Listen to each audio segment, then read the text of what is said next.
What's up everybody, and welcome back to NWI RC. In today's video, I'm going to show you step by step on how to grease your prop shaft on the Horizon Harbor. Alright, the tools you're going to be needing.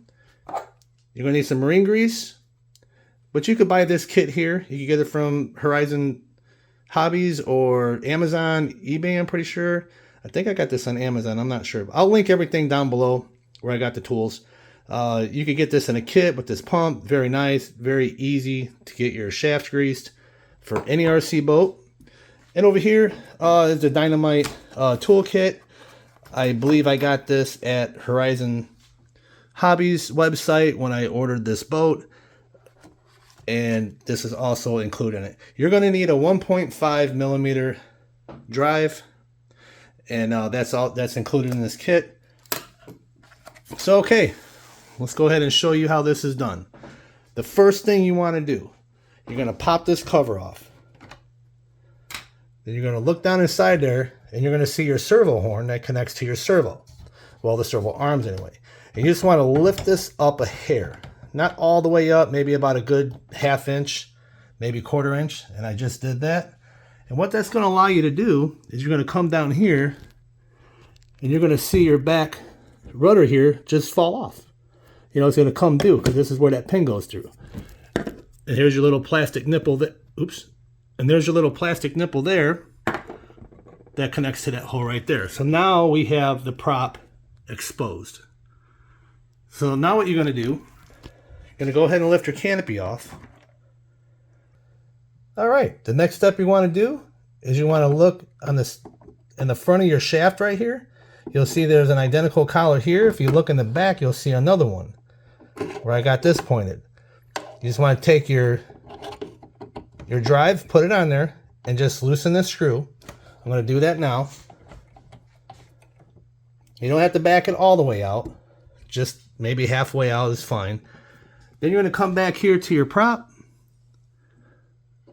And you're just going to slide the whole shaft out. Just like that.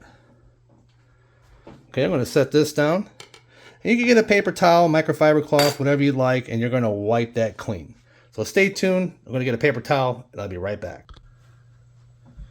Okay, once you got that, your paper towel or whatever cloth you want to use, just want to go ahead and wipe it clean, which this one was not that dirty.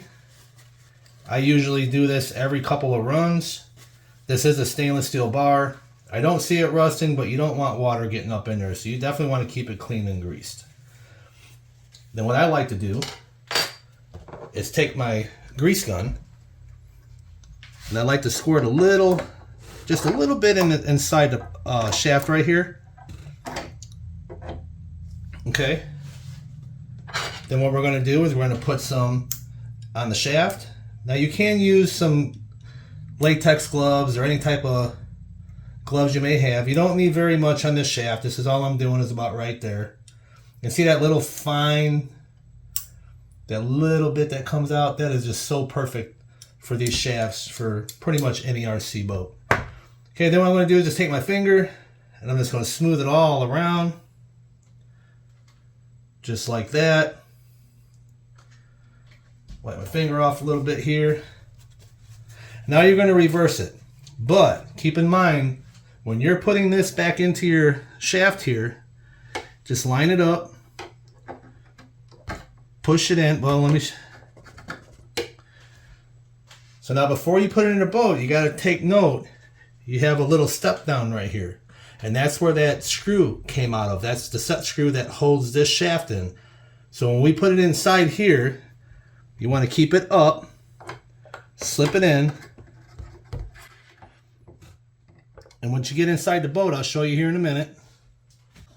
You're going to see the shaft down in here. I hope you guys can see that.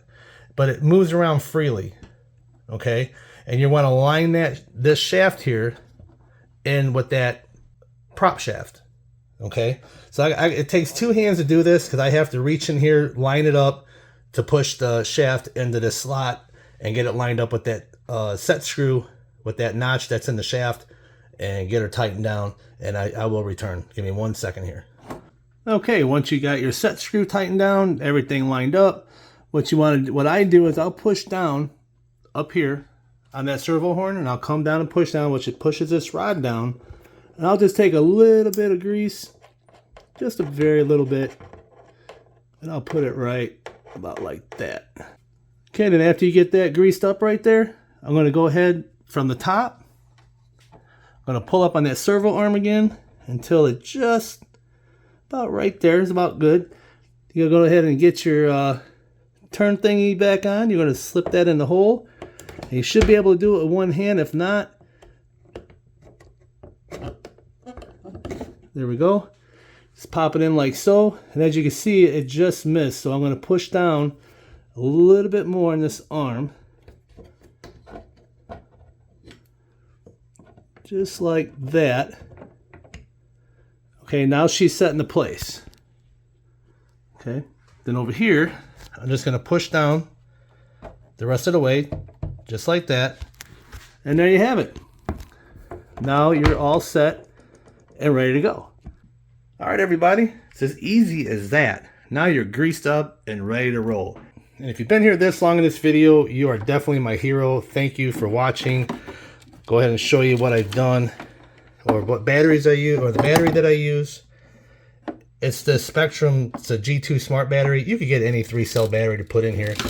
And all I do is put a little piece of Velcro on the bottom. You could do this with any. It's just 5,000 mods. All you need for this thing. You probably get all day runtime. Put your Velcro down there. And what I like about it is you can just center it where you want it. So the bolt floats center. Okay, this one here has the EC5 connector. If you notice here, this all came unglued, so I'm not gluing it back. I just let it float in there. It's not a big deal. But what I do have here is this connector. This is an EC3 female to EC5 male plug. I'll link this plug if I can find it. I'll link it down below. And all you do is you just plug it in to this EC3 that comes with your Horizon Harbor into the EC5 connector here. Or if you have an EC3 connector on your battery, you could just plug it straight in without having to buy this adapter. But all right, everybody, that's it for this video today. If you like what you saw, please like, comment, subscribe. And I'm trying to get 1,000 subscribers because I got a really cool giveaway I want to do. And thanks for watching, and have a great day.